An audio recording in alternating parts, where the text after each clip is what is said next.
প্রচণ্ড পরিমাণে গরম শুরু হয়ে গেছে। এর মধ্যে লোডশেডিং তো আছেই। ডেইলি মোটামুটি ৭ থেকে ৮ বারের মতো কারেন্ট চলে যায়। আর যখন একবার যায়, ১ থেকে ১.৫ ঘন্টার আগে আসার নামই নেই। মানে আসছে তো সাথে সাথে আবার চলে যায়। সবচেয়ে বিরক্তকর হচ্ছে যখন কোনো ইম্পর্ট্যান্ট কাজ থাকে তখন চলে যায়, আর খাওয়ার টাইমে চলে যায়। এত যে বোরিং লাগছে। এমনিতে আমার গরমকালটা খুব একটা পছন্দ না, তার মধ্যে এবার মনে হচ্ছে লোডশেডিং একটু বেশিই হচ্ছে। যাই হোক, হ্যালো এভরিওয়ান, আসসালামু আলাইকুম। তোমরা কেমন আছো? আমি আলহামদুলিল্লাহ ভালো আছি। নতুন একটা ব্লগে তোমাদেরকে ওয়েলকাম করছি।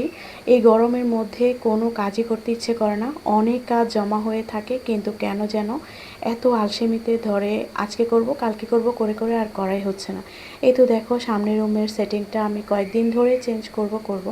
আগে তো সপ্তাহে ১-২ বার করেই ফেলতাম যখন আমি ঢাকায় ছিলাম, কিন্তু ইদানিং না আমার একদম করাই হচ্ছে না।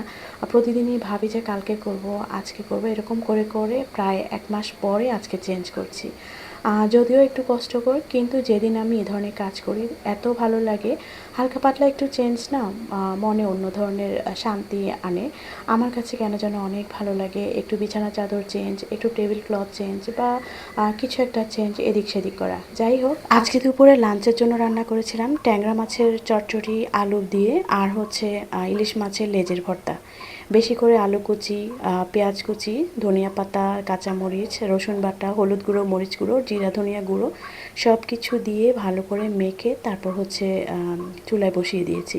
আসলে যে পরিমাণ গরম পড়ছে, এ ধরনের রান্না করলে না অনেক কমই সময় থাকা লাগে চুলার পাড়ে। আর চুলার পাড়েতে এখন একদম থাকাই যায় না, প্রচণ্ড গরম। সব কিছু হাতে মেখে বসিয়ে দিয়েছি আর ঝটপট রান্নাটা হয়ে গেছে। একদম শেষে দিয়েছিলাম ধনিয়া পাতা, কারণ ধনিয়া পাতা ছাড়া কিন্তু এই ধরনের রান্না একদমই ইনকমপ্লিট।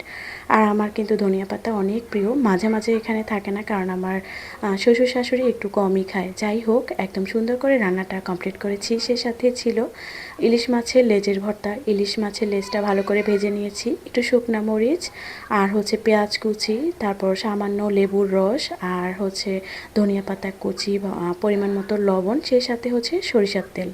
একদম সুন্দর মতো একটা পাটায় ভালো করে পিষনি দিয়ে পিষে তারপর হচ্ছে এটা করেছিলাম। আর এই ভর্তা এত মজা, লেবুর রস দিলে তো আরও বেশি টেস্ট এটার বেড়ে যায়। যাই হোক, একদম পদ্মার পাড়ে ইলিশের লেজ ভর্তার মতোই হয়েছে। তো আজকে আলহামদুলিল্লাহ সুন্দর একটা লাঞ্চ মেনু ছিল। আরও কিছু রান্না করেছিলাম, এগুলো অবশ্য ভিডিও করা হয়নি। তো আজকের ভিডিওটা এখানে শেষ করছি। তোমরা ভালো থেকো, ইনশাল্লাহ তোমাদের সাথে আবার আরেকটা ভিডিওতে কথা হবে। আর ভালো লাগলে অবশ্যই একটা কমেন্ট করে যাবা, তোমাদের কমেন্ট আমার অনেক ভালো লাগে। আল্লাহ হাফেজ।